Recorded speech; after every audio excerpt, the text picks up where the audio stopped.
Bueno, recordemos entonces que dentro de la segunda unidad, nuestros puntos importantes son los ratios financieros y la tendencia de porcentajes para el análisis financiero, que finalmente es poder recopilar la mayor cantidad de información posible y analizar todo lo que nos entrega tanto el balance general como el estado de resultados, ¿cierto? Recordemos que el balance general se compone de activos, pasivos y patrimonio, y el estado de resultados se compone de ingresos, costos y gastos. Y el resultado del ejercicio que vendría siendo entonces la utilidad, ganancia o pérdida del ejercicio. Para analizar esta información que nos entregan los estados de resultado y el balance general, vamos a utilizar distintas fracciones, distintos porcentajes para determinar cómo opera nuestra empresa, ¿cierto? Entonces tenemos primero, vamos a destacar, solamente vamos a volver en los más importantes para este curso. Primero tenemos los ratios de liquidez que se utilizan para medir el grado de solvencia que tiene una empresa, ¿cierto? Es decir, cuánto nos vamos a demorar en, bueno, si somos capaces primero de pagar nuestras deudas, ¿cierto? Y la otra visión que se puede hacer es cuánto nos vamos a demorar en liquidar, digamos, nuestros activos y tener efectivo para operar. Eso tiene relación con el ratio de liquidez.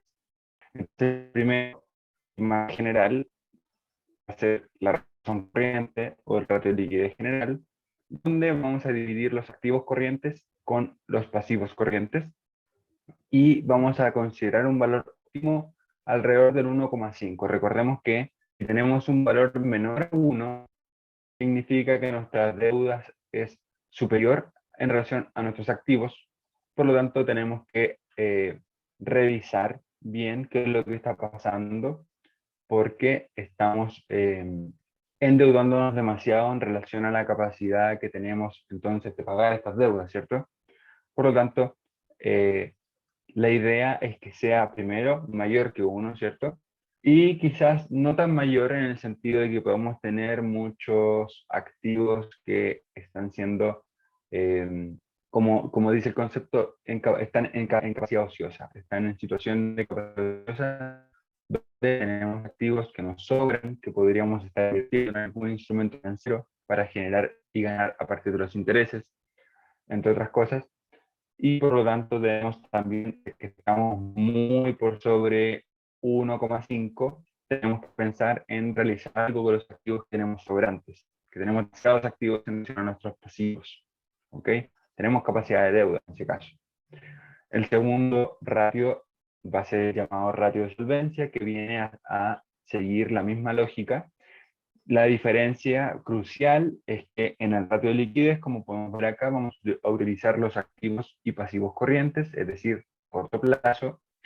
Y en el ratio de solvencia vamos a utilizar los activos y pasivos totales, ¿ok? Tanto corto como largo plazo.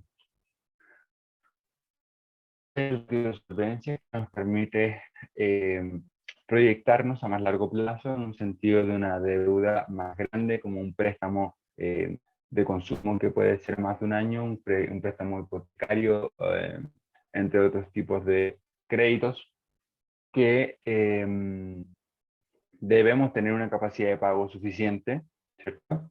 Por lo tanto, sigue la misma lógica del resultado del ratio anterior. Si tenemos un ratio inferior a 1, quiere decir que nuestros pasivos, nuestra deuda, tanto en el corto como en el largo plazo, es superior a nuestros activos, y por lo tanto debemos manejar mejor nuestros activos y manejar mejor nuestra deuda para tener capacidad de pagarla. Y la ideal va a mantenerse entonces en un ratio cercano a 1,5, donde el activo es superior a la deuda, pero no muy superior. Simplemente eh, tenemos capacidad para pagar la deuda y algo de sobra por caso, ¿cierto? Luego vimos que teníamos ciertos test un poco más exigentes, donde los activos corrientes se resta el inventario, cosa de exigir que solamente paguemos deuda con activos que sean más fáciles de liquidar. Luego tenemos el ratio de prueba defensiva, que es aún más exigente en el sentido de que espera que paguemos nuestra deuda de corto plazo solamente con nuestra cuenta de caja y nuestra cuenta de banco, es decir, con la liquidez efectiva que tenemos, con nuestro efectivo de caja y la plata que tenemos guardada en la cuenta corriente. Y tenemos lo que es el ratio de capital financiero, de capital de trabajo, perdón, que también tenemos que tener bien en consideración, y esto simplemente va a ser una resta entre los activos corrientes y los pasivos corrientes. Recordar que si este valor es mayor que 1, simboliza que tenemos, tenemos más activos que deuda, por lo tanto la empresa puede sustentar eh, las deudas y generar un excedente a partir de los activos. Si tenemos que el valor es muy alto, es decir, tenemos demasiados activos por sobre los pasivos corrientes, tenemos, como le comentaba anteriormente, una capacidad ociosa, tenemos recursos activos en el corto plazo que podríamos invertir en otros instrumentos financieros de largo plazo o inversiones de capital, y no se están haciendo. Por lo tanto, estamos teniendo un costo de oportunidad que podríamos aprovechar mejor. Y si da un resultado menor que 1, significa que no tenemos capacidad de pagar nuestra deuda en el corto plazo porque tenemos demasiados pasivos en relación a nuestros activos corrientes, ¿cierto? Eso entonces los ratios de liquidez. El último tiene relación con las cuentas por cobrar y cuánto nos demoramos entonces en cobrar esas cuentas. Luego, en el ratio de endeudamiento, el cual nos va a medir cuánto endeudamiento utiliza la empresa, ¿sí?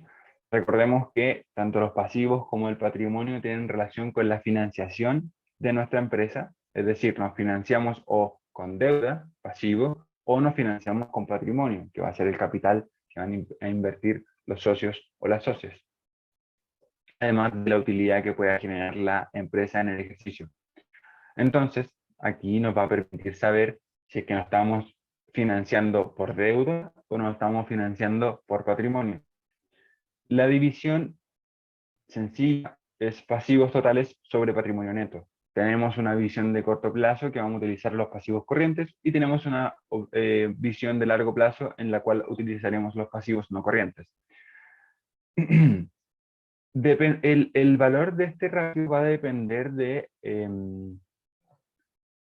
el rubro o el sector económico en el cual nos vamos a desenvolver.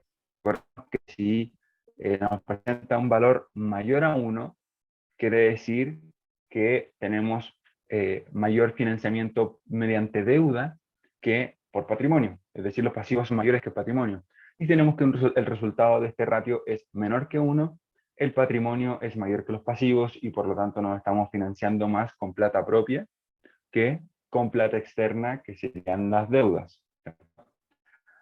El ideal que nos proponen para este ratio va entre 0,4 y 0,6. ¿Ok?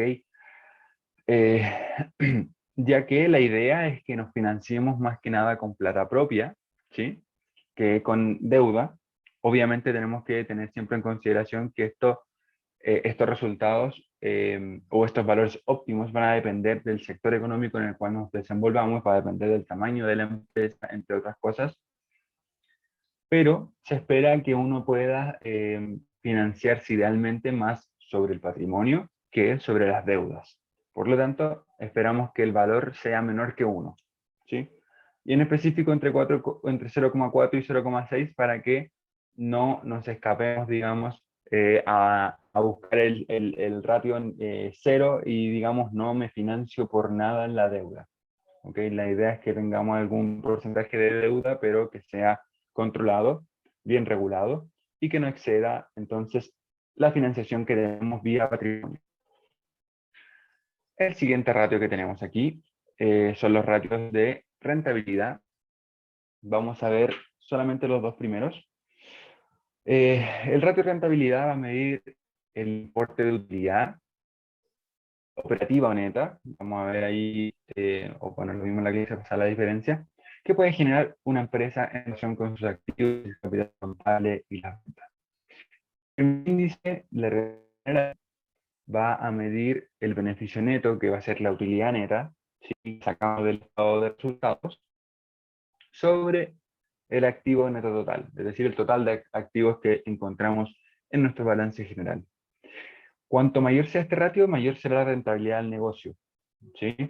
Muestra la cantidad de beneficios generados por una unidad de activo, es decir, claro, el resultado va a ser 0,250, como podemos ver en el ejemplo número 2, es decir, que yo por cada activo que poseo genero 0,25 de utilidad.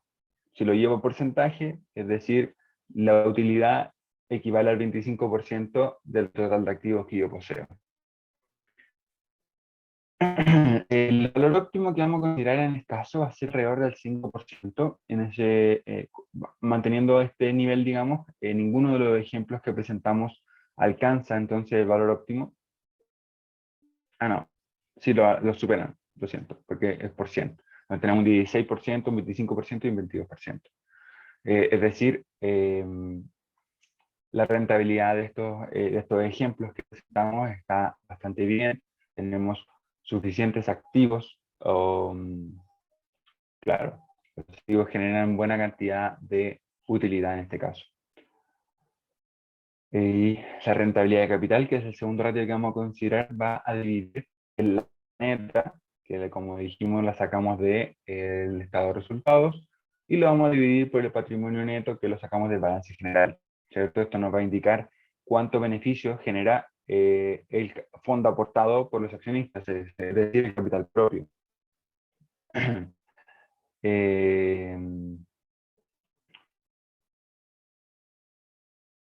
Dentro de los demás ratios que tenemos de rentabilidad, podemos considerar el beneficio neto que recibimos con la utilidad entonces sobre el capital, puede ser también sobre las ventas, y después tenemos los margen bruto, margen operacional, margen neto, que va a utilizar distintas etapas de la utilidad dentro del estado de resultados, donde vamos a utilizar la utilidad bruta sobre ventas, la utilidad operativa sobre ventas, la utilidad neta sobre ventas, ¿cierto?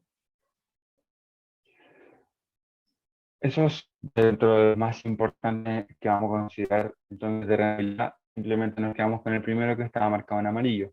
De los ratios de cobertura, tenemos que los ratios de cobertura de interés realizan o relacionan las masas patrimoniales de la cuenta de resultados y el balance de situación. Nos va a informar acerca de la capacidad de la empresa para hacer frente al pago de la deuda, en específico al pago de los intereses. A través de estos ratios vamos a poder saber en qué medida la empresa va a ser capaz de atender entonces el pago de su deuda. Se espera que este ratio también sea alrededor del 1,5 o superior. Recordemos que siempre el resultado de estos ratios va a depender del tamaño del mercado, del tamaño de la empresa. Va a depender también de las exigencias que tengan los acreedores en este sentido, porque se puede utilizar este ratio como un ratio de nivel de riesgo para los acreedores, ¿cierto? Que tienen que medir el riesgo de pago o no pago para decidir si te entregan o no te entregan el acceso al crédito, ¿cierto? Entonces nos vamos a quedar con el primero, que va a ser en las veces que se ha generado, que se ha ganado el interés, y lo vamos a calcular como la utilidad antes de interés e impuestos sobre el gasto anual por intereses, ¿sí? Si vamos a los ejemplos, entonces tenemos un gasto por intereses, y utilizamos la utilidad antes de impuestos. Recordemos que aquí entonces sacábamos toda la información que acabamos de revisar, los activos corrientes, los pasivos corrientes, dividimos lo que es pasivo sobre patrimonio, entre otras cosas. ¿Sí? Todo está sacado entonces del balance general y del estado de resultados. El último punto que tenemos que considerar de la unidad 2 es entonces la tendencia por porcentaje. ¿Ok? Va a ser un análisis que nos va a permitir observar el desarrollo financiero de la empresa, comparar cómo nos encontramos hoy en relación al año anterior o al año o hace 2 años o hasta 3 años atrás, etcétera, para revisar cómo entonces hemos avanzado como empresa. Les traje un ejemplo hoy, considerando que tenemos entonces el registro de los últimos 5 años en ventas. ¿Ok? Entonces, para el año 2017 tenemos 15.000 en ventas, 18.000 para el año 2018, 11.150, 8.900 y 10.000 para el año 2021. La idea de la tendencia a porcentajes es que nosotros vamos a elegir un año base. ¿Sí? En este caso, vamos a considerar que el año base es el año 2017. A partir de esto, vamos a realizar entonces una división entre el nivel de ventas del año 2018 y el nivel de ventas del año base. ¿Sí? Que lo colocamos aquí igual, el nivel de ventas del año 2018 dividido el nivel de ventas del año base. ¿Sí? Y lo podemos fijar y luego lo arrastramos, que nos queda entonces, como ya lo teníamos, que vamos a dividir cada nivel el nivel de ventas de cada año sobre el año base, que va a ser nuestro año 2017. En este caso, tenemos que para el año 2018 nos encontramos sobre el 100%, por lo tanto, leemos claramente que nuestras ventas subieron. Si hacemos la resta, le restamos 1, que va a ser restarle el 100%, nos quedamos que para el año 2018 las ventas subieron un 20% en relación al año 2017. Para el año 2019 tenemos que las ventas disminuyeron un 25,7% en relación al año 2017, ¿cierto? Recordar que estamos haciendo todos estos cálculos en base al año 2017. El año 2020 está 40% abajo del año base y el año 2021 se encuentra en un 33% bajo el año base. ¿Ok? El año base se puede determinar como uno quiera. ¿Ok? Como conversamos en la última clase, se puede considerar, por ejemplo, el año anterior. ¿Ok? Yo puedo comparar cómo me encuentro este año en relación al año anterior, y el año anterior puede haber comparado cómo me encontraba respecto al año anterior, y etc. Pero nos encontramos con la situación actual y atendiendo al contexto de que el año 2020 fue un año excepcional, distinto, donde los ingresos variaron demasiado, donde los costos variaron demasiado, por lo tanto, no es un fiel reflejo de lo que la empresa viene haciendo los últimos años, ¿cierto? Le puso un freno fuerte en muchos sentidos, por lo tanto, no es una buena referencia necesariamente para establecer como año base. Este ejemplo y colocamos un año más y más normalidad como año, ¿cierto? Para ver cómo nos encontramos en relación a eso. El índice de tendencia, el ejemplo que les traigo en relación a las ventas, es algo que vamos a analizar dentro del estado de resultados, ¿cierto? También podemos llevarlo al análisis de balance general, viendo cómo nos encontramos o cómo se encuentra nuestro nivel de activos en relación a un año base que podamos considerar, ¿sí? Y sí, pero sigue la misma lógica. Simplemente que los datos a considerar van a ser los activos, ¿cierto? En lugar de las ventas. Pero el índice de tendencia entonces va a seguir esta lógica de dividir entonces el nivel que tenemos actualmente en relación al nivel que teníamos en el año base. Y sacamos un porcentaje. ¿Sí? El ejercicio que saqué ahí para la lectura fue simplemente restarle 1, porque es restarle un 100% que es partido 100. Y de manera nos queda entonces la diferencia. Aquí tenemos un ratio positivo y aquí tenemos puros negativos. Eso entonces es el resumen y lo más importante que tenemos que tener en consideración respecto de la segunda unidad. ¿Ok? Con lo que le dejé, bueno, aquí vamos a cambiar el color para que no se confundan, pero con lo que dejé marcado en amarillo dentro de los ratios vistos, puedo fácilmente, si se aprende bien, ir a resolver la segunda unidad dentro de la plataforma. ¿Okay? Espero que puedan realizar estas actividades y estas evaluaciones durante la semana para poder cerrar entonces las correcciones, digamos, de esta manera. podemos revisar los feedback, vamos a ver en qué tenemos que reforzar. Como les comentaba al principio, revisé ya todas las actividades de evaluación de unidad 1, ¿ok?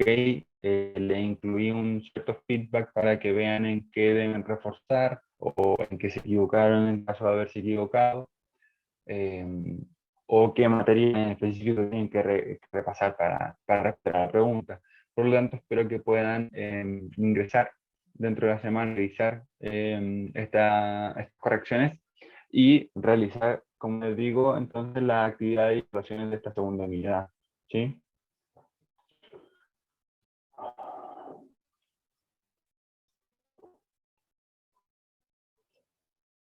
Ahora vamos a pasar a lo que es la unidad 3 y la toma de decisiones. ¿Ok? Acá. Perfecto. Ya. Dame un segundo que hay gente queriendo entrar. No podía, no podía entrar en todo el rato.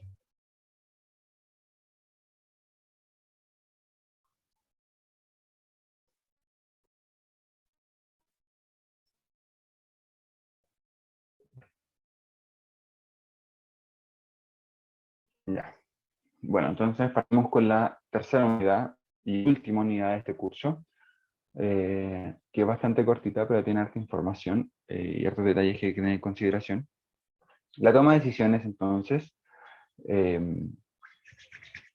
bueno, de las decisiones efectuadas va a depender conseguir maximizar el valor de la empresa, obtener los beneficios que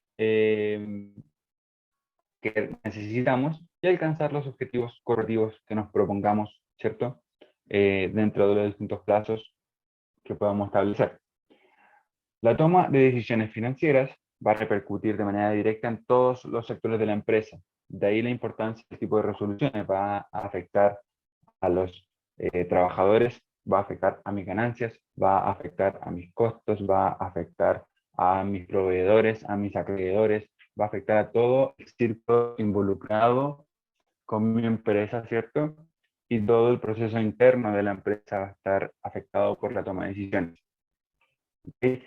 Según Kuntz y O'Donnell, ¿okay? En esta unidad vamos a tener que tener claridad con las referencias de autores, ¿okay? Porque dentro de las evaluaciones o dentro de una actividad o evaluación le vamos a preguntar que puedan diferenciar la visión que tiene cada uno de los autores en relación a la toma de decisiones. ¿Okay? Entonces, según esta referencia, vamos a entender que toda toma de decisiones implica la elección entre dos o más alternativas. ¿Ok? Entonces, siempre que estoy tratando de elegir entre dos o más alternativas, estoy llevando a cabo un proceso de toma de decisión. Entonces, ¿cuántas veces al día estamos tomando una decisión? ¿Cierto? Entendiendo de este modo, estamos tomando decisiones constantemente. Si voy para allá o para acá, si como esto o esto otro, si compro esto o esto otro, entre todas las infinitas opciones que podemos tener. Entonces estamos constantemente tomando decisiones. Es un proceso eh, que se vive en la cotidianidad, que está muy presente dentro de la vida que llevamos, ¿cierto? Para tomar una decisión de manera efectiva, tenemos que primero identificar con claridad el problema sobre el cual tenemos que tomar una decisión. ¿Cierto? No vamos a tomar una decisión porque sí. Esto nace siempre de algún conflicto que puedan hacer dentro de la empresa, de algo que tenemos que resolver, eh, o de algo que queremos cambiar, ¿cierto? Por lo tanto, tenemos que primero identificar cuál es ese punto sobre el cual requerimos tomar una decisión. Lo segundo va a ser recopilar y analizar toda la información necesaria para tomar una decisión. En este sentido, creo que de hecho dentro de la primera unidad había una actividad que decía, bueno, tenemos una empresa que fue acusada de entregar datos no claros respecto de su información financiera, ¿cierto? Entonces, dentro del caso que presentaba, contratamos a un nuevo trabajador encargado de la finanza y contabilidad y nos preguntamos, bueno, ¿qué información tiene que tener este trabajador nuevo para ponerse al día y clarificar qué es lo que pasa con estos informes que están espurios, ¿cierto? Y bueno, ahí teníamos que analizar entonces cada uno de los estados financieros que aprendimos durante la unidad uno, explicarlos, ¿cierto?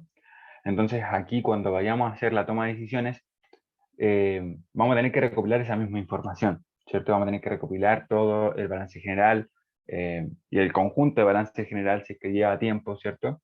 Vamos a tener que analizar el estado de resultados y el flujo de efectivo, porque tenemos que corroborar que toda la plata que está entrando efectivamente entre y toda la plata que sale salga efectivamente a donde tiene que salir, ¿cierto? Es decir, tenemos que confirmar que la plata registrada como ingreso está ingresando a la empresa y no se está desviando, digamos, al bolsillo de alguien más.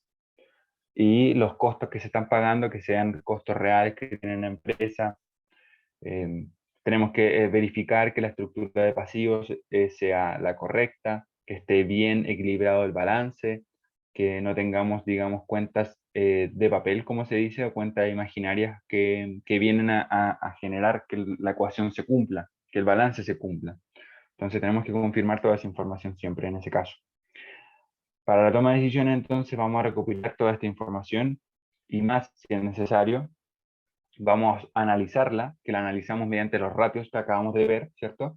Agarramos la información, calculamos a ver cómo está la situación, vamos a analizar, bueno, también existe otro conjunto de ratios financieros que podríamos considerar para analizar la información, pero la idea es que sea un análisis de lo más racional posible, ¿cierto? Y finalmente, a partir y luego de haber visto todas las posibilidades de acción que teníamos y evaluar todas las ventajas y desventajas que podíamos, que involucraba cada una de estas acciones, vamos a elegir una acción que sea la más adecuada para el objetivo que tenemos propuesto y la que maximice, digamos, entonces, el valor para esta meta que tenemos que cumplir. Según Terry, en la toma de decisiones, la experiencia, ¿cierto?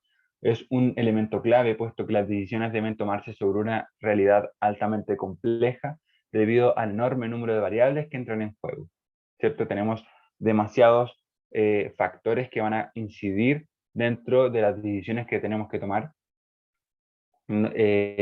Recordando que las decisiones que se toman dentro de una empresa inciden en los ingresos que puede tener la empresa, inciden en las relaciones laborales que pueden existir en el interior de la empresa, entre otras cosas, ¿cierto? Va a afectar una, una gama completa vinculada a la empresa. Por lo tanto, es muy importante eh, que consideremos todos estos factores y la experiencia entonces viene a ser, según Terry, una idea clave que nos va a permitir tomar mejores decisiones. ¿El conflicto cuál es?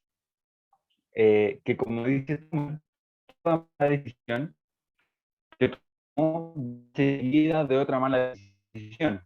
Por lo tanto, eh, ya que sucede esto, que una mala decisión nos puede llevar a otra mala decisión, la acumulación de experiencia es costosa. Es decir, si ganamos experiencia mediante decisiones erróneas o decisiones no óptimas, va a ser costoso.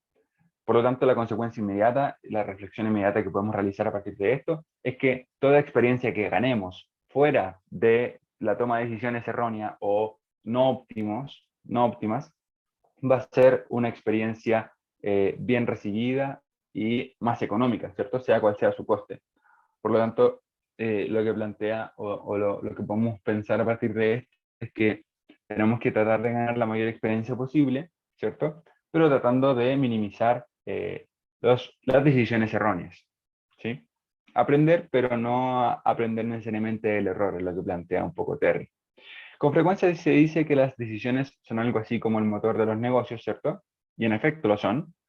Eh, porque de la adecuada selección de alternativas va a depender la gran parte del éxito que cualquier organización pueda tener. ¿cierto? Una decisión puede variar en trascendencia y connotación. Vamos a ver después cuáles son las consideraciones que debemos tener ahí. Los administradores consideran a veces que la toma de decisiones es su trabajo principal, porque constantemente tienen que tomar la decisión de lo que se tiene que hacer, de quién lo va a hacer, cuándo, dónde y cómo lo van a hacer, ¿cierto? Tenemos la visión ahora de Robbins y Coulter, que dicen que todo proceso de toma de decisiones se lleva a cabo mediante cuatro funciones administrativas que serían la planeación, la organización, la dirección y el control. Entonces el tomador de decisiones debe ser totalmente objetivo y lógico a la hora de tomar decisiones. Cuando hablamos de una toma de decisión racional, se debe tener en cuenta que tenemos una meta clara y que todas las acciones en el proceso de toma de decisiones llevan a que se elija la alternativa que maximice el cumplimiento de dicha meta. ¿Ok? Como les comentaba anteriormente, entonces vamos a hacer una recopilación de información y un análisis de esta información de manera racional, de manera lógica, que nos diga finalmente con un respaldo numérico que es la mejor opción.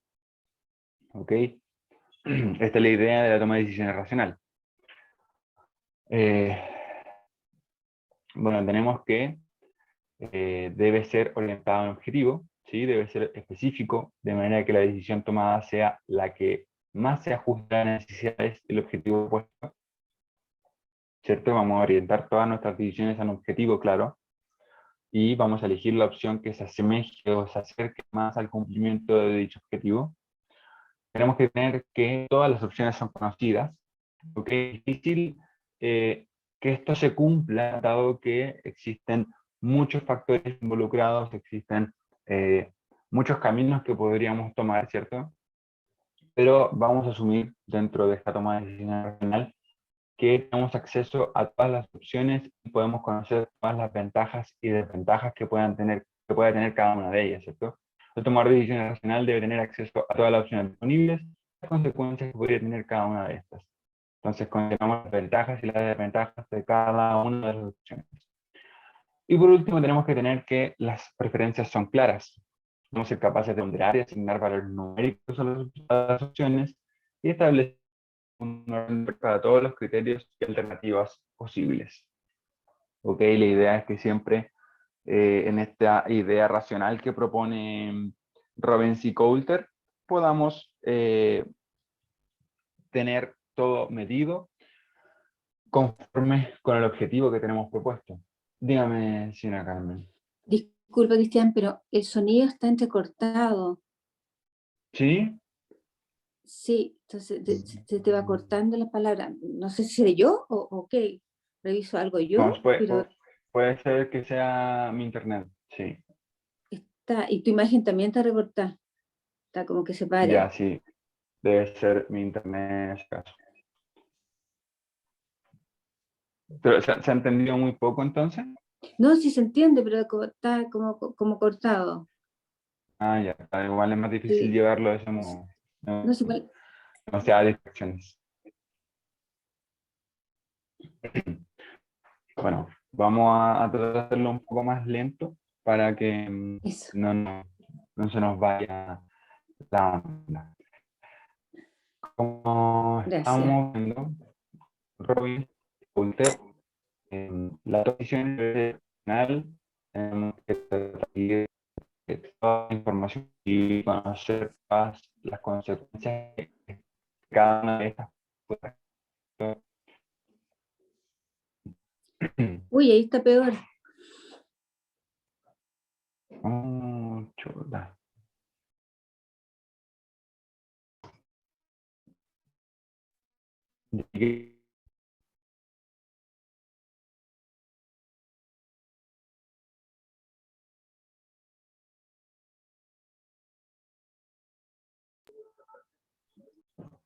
Recién, sí, bien lento esto.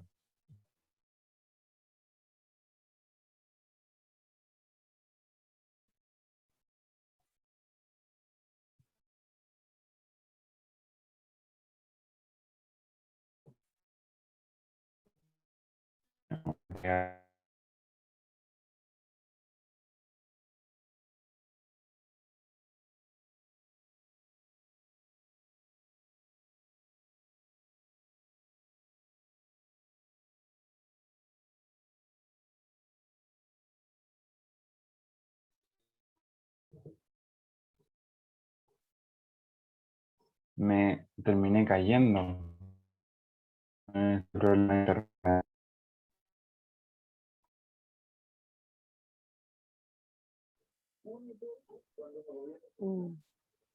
¿Qué tal? ¿Ahí se escucha mejor?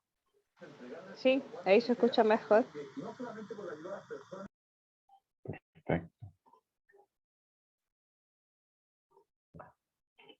Vamos a ver si podemos continuar entonces con esto.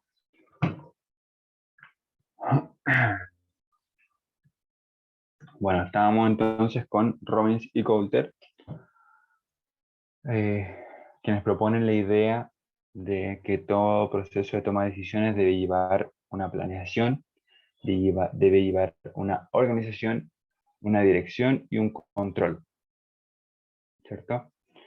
Y nos propone este concepto de toma de decisiones racional, la cual lleva a estas tres características donde vamos a decir que nuestra decisión está apuntando hacia un objetivo claro que tenemos previamente establecido, ¿sí?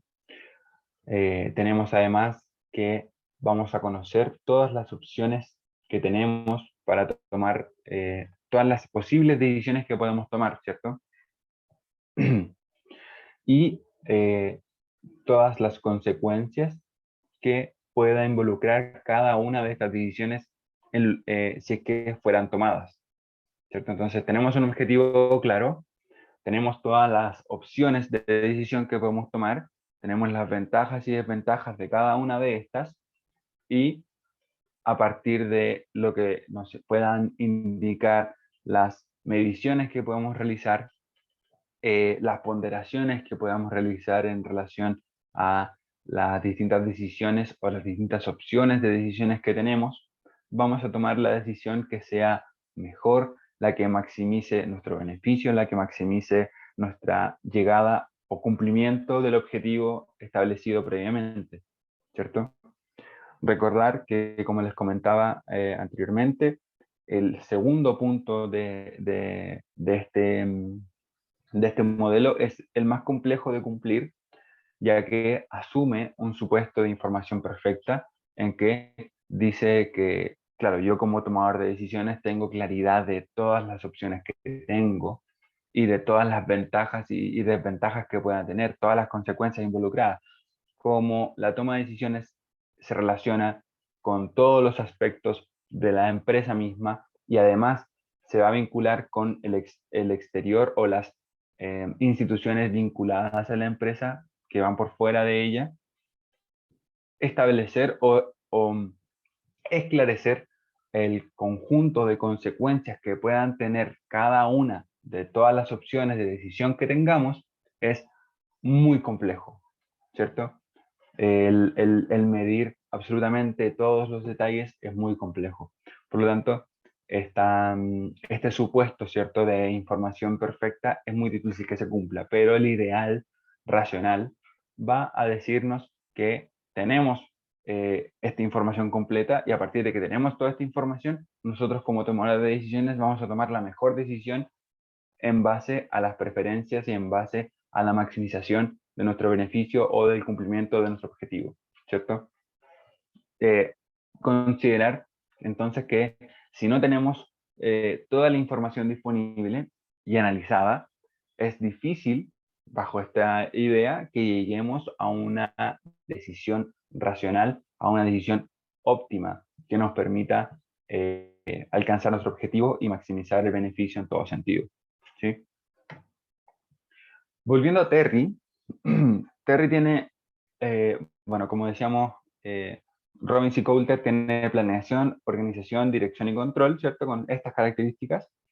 Terry tiene otro proceso, digamos, de la toma de decisiones, y no lo lee como algo lineal, sino como 4 fases que se sobreponen e interactúan constantemente entre sí, que van a ser la exploración inconsciente, la intuición, el discernimiento y la formulación lógica. ¿Ok? Donde la exploración inconsciente ocurre fuera de los límites de la conciencia y por lo tanto es difícil de explicar. Se relaciona con la abstracción de un problema que no termina por ser definido. Es finalmente como eh, descubrimos que algo nace, digamos, desde el inconsciente y me refleja que existe algún problema, ¿sí?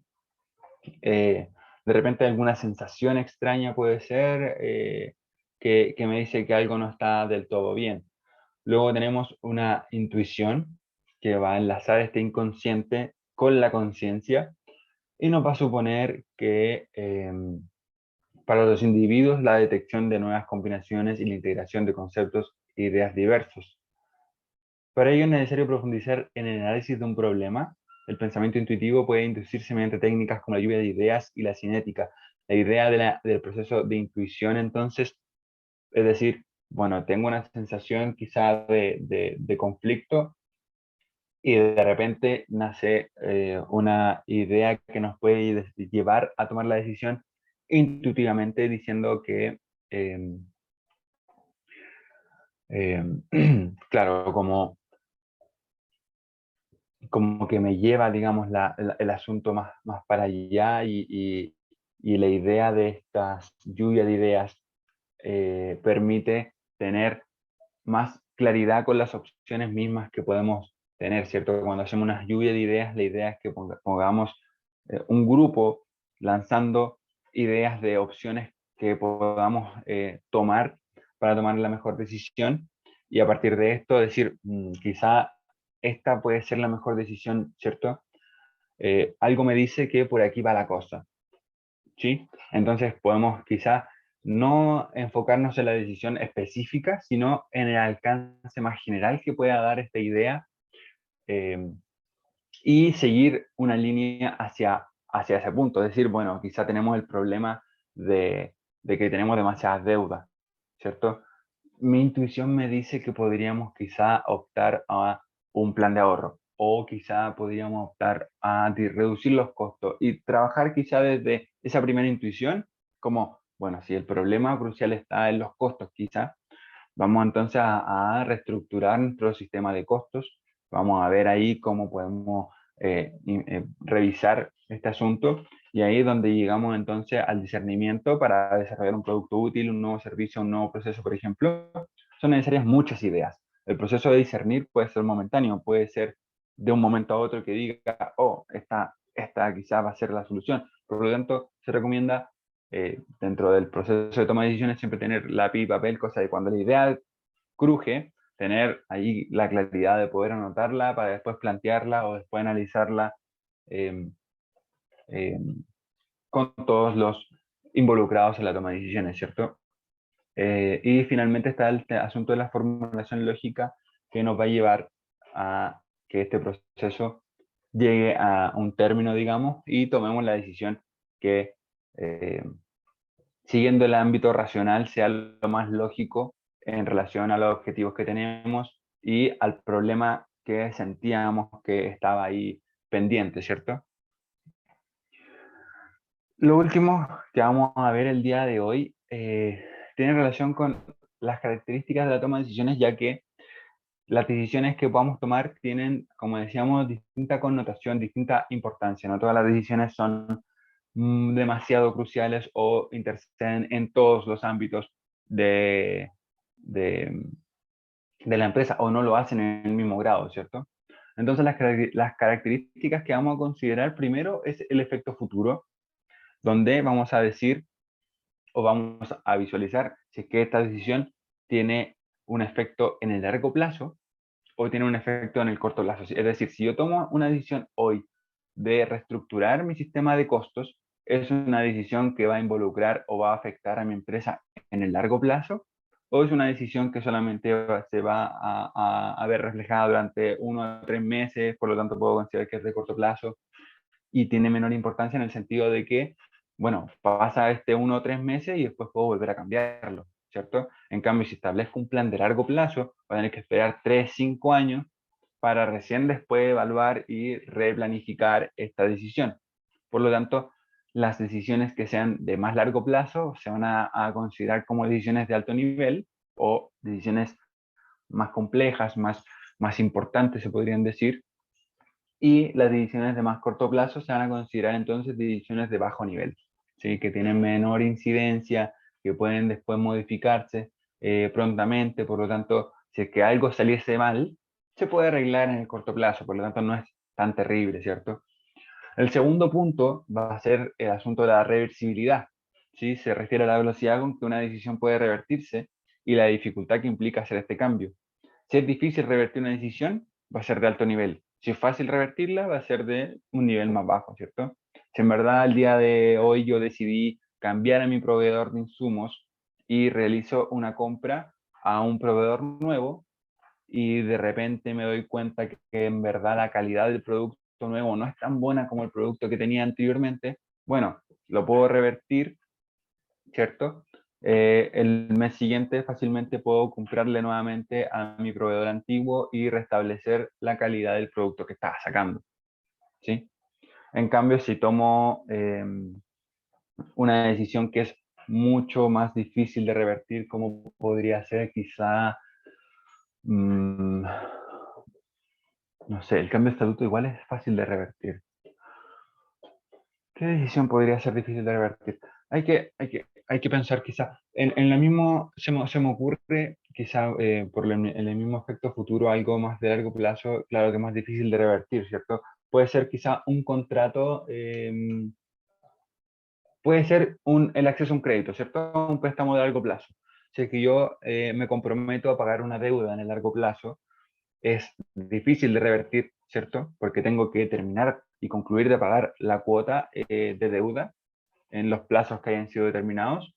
Por lo tanto, si tomo esa decisión, es una decisión importante, ¿cierto? Porque no la voy a poder revertir fácilmente. Y hay que hay que hacer todas las mediciones previas para tomar la decisión de la mejor forma, ¿cierto? Ya que va a ser una decisión de alto nivel.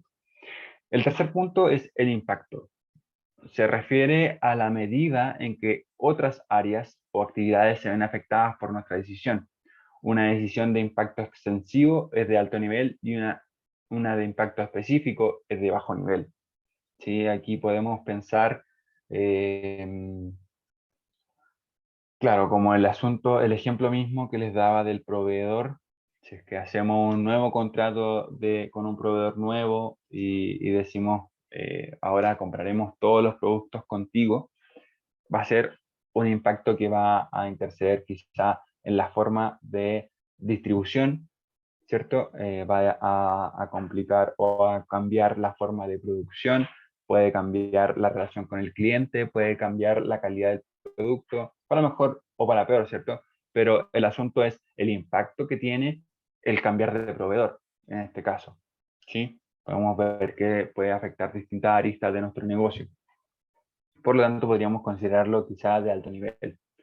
Mientras que un bajo impacto podría ser, ahí se me ocurre quizá un cambio de estatutos que simplemente va a afectar a la gobernanza de nuestra empresa, eh, diciendo, bueno, nuestra empresa en verdad tiene esta misión y tiene esta visión, y el impacto quizá no sea tan fuerte en ese sentido. El cuarto punto es la conducta. Este factor se refiere a las relaciones laborales, valores éticos, consideraciones legales, principios básicos de conducta, imagen de la compañía, etcétera. Si tenemos muchos factores involucrados, va a ser de alto nivel y pocos factores va a ser de bajo nivel. Podríamos considerar quizá la publicidad, ¿cierto? Como eh, una decisión de alto nivel en el sentido de que va a mostrar la imagen de la empresa a nuestro potencial cliente, ¿cierto? Por lo tanto, el, el impacto que pueda tener o la imagen que va a mostrar es relevante que la revisemos bien, que la analicemos bien, que veamos todas las posibilidades involucradas, ¿cierto? Para que no vayamos a lanzar una publicidad que vaya a dejar mal parada nuestra empresa o cambie la imagen de nuestra empresa, ¿cierto? O simplemente envíe un mensaje erróneo, ¿sí? Y finalmente la periodicidad va a ser el elemento que responde a la pregunta de si una decisión se toma frecuente o excepcionalmente. Una decisión excepcional es una decisión de alto nivel, mientras que una decisión que se toma frecuentemente es una decisión de bajo nivel, ¿cierto? Estamos frecuentemente tomando la decisión de comprar pan, se me ocurre. Entonces, como siempre, vamos y compramos pan, quizá no nos cuestionamos demasiado el precio que pueda tener o que, bueno, no, quizá hoy día no voy a comprar pan. No, siempre vamos a comprar pan, es una decisión constante, frecuente, por lo tanto no es tan importante y no necesitamos analizarla demasiado. En cambio, si tomamos una decisión excepcional como el mismo caso de pedir un crédito grande, va a ser de alto nivel, vamos a tener que analizar mejor, como veíamos al principio del curso, el tema de tener que cotizar, ¿cierto?, en distintas entidades financieras para ver cuál es el préstamo, ¿cierto?, o el crédito que más nos acomoda en la modalidad de pago, en el nivel de intereses, entre otras cosas, ¿cierto? Entonces, como estamos tomando una decisión excepcional, tenemos que tomarle mayor importancia y analizarla de mejor manera, ¿sí? Y bueno, con esas características que vamos a tener en consideración para la toma de decisiones, vamos a cerrar la clase por hoy, ¿sí? La próxima clase terminamos de ver lo que es toma de decisiones y clarificamos, ¿cierto?, las dudas que puedan tener. Vamos a clarificar el asunto de los distintos autores que participan dentro de esta lectura, ¿sí? Siento que nos adelantamos un poco con ver la toma de decisiones. Creo que tenemos que primero cerrar bien lo que es la segunda unidad, lo que son los ratios financieros. Así que espero que puedan ingresar a la plataforma durante esta semana, que puedan hacer la actividad. Si tienen alguna duda el miércoles la pueden plantear, ¿sí? De todas formas, como les comentaba, dentro del Excel de ratios financieros que ya se los hice llegar, van a ver pues, los ratios específicos que tienen que tener en consideración, que ojalá se los puedan aprender para aplicarlos en esta unidad en la evaluación y poder seguir avanzando, ¿cierto? Ojalá esta semana poder evaluar todo lo que es lo relacionado con la segunda unidad y ya después entrar de lleno con la toma de decisiones y terminar la unidad bien. Ya la semana siguiente vamos a hacer simplemente de las dudas que pueden tener. Vamos a ir cerrando ya el curso, nos queda poquito. Ha pasado rápido el tiempo. Y bueno, eso. ¿Tiene alguna duda o alguna inquietud que plantear? Si quieren hablar algo de la plataforma, ojalá puedan meterse a revisar. Como les decía, la unidad 1 está toda corregida, con ciertos feedback para que revisen cuáles serían sus puntos débiles quizá, o si tienen que cambiar alguna respuesta, etc. Recuerden que la idea de los 3 intentos por cada actividad es que no vayan a colocar la misma respuesta en los 3 intentos, ¿cierto? Me encontré por ahí con algunas compañeras que copiaban y pegaban la respuesta en los 3 intentos y bueno, no obtuvieron la totalidad del puntaje y se quedaron sin intentos. Entonces es importante que tengamos eso en consideración. La idea aparte es que puedan redactar la información con sus propias palabras, ¿cierto?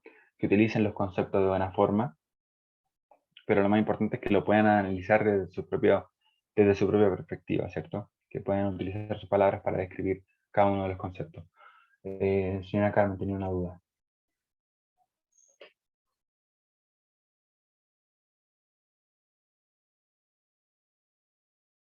No la escucho.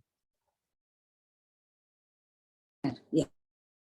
Que la clase, en la plataforma, la clase del viernes, ¿Sí? subieron otra clase el viernes tuya. ¿Cómo?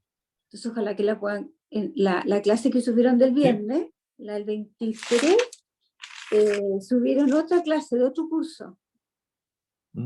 Ya, No sé si hoy día, ayer no estaba corregida, no sé si a los demás les pasó lo mismo, pero la vi en YouTube, también no la encontré. Entonces, es súper importante ya, que lo corrijan y que suban esto lo antes posible, para ir avanzando. ¿Mm? ya. Y Sí, bueno, pues veremos vamos las a conversar. evaluaciones.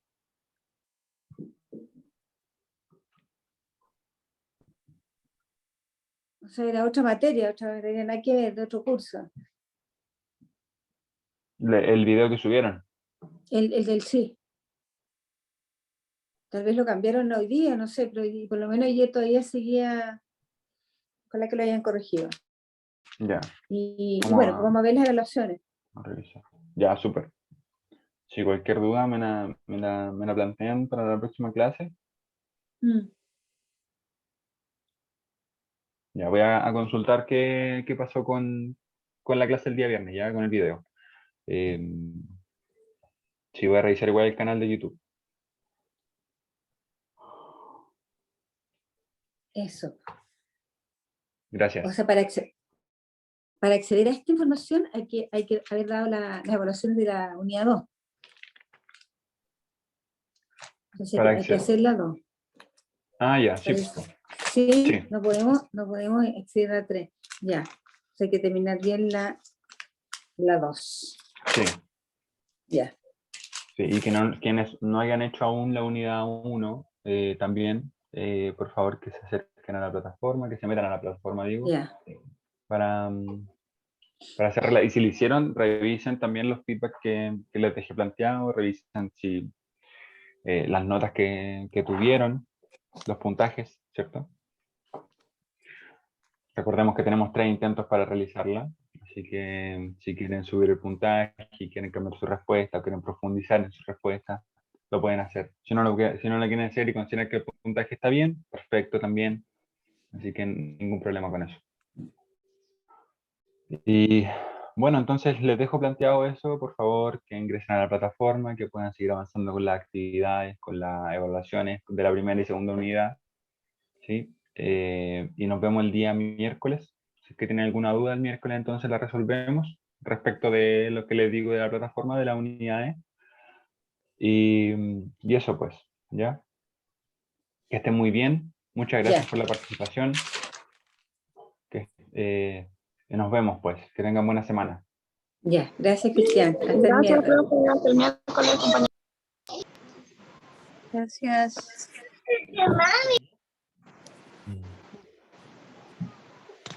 Pero no lo dejan grabado. Sí, pero no subió la clase el viernes, entonces por eso estoy colgando.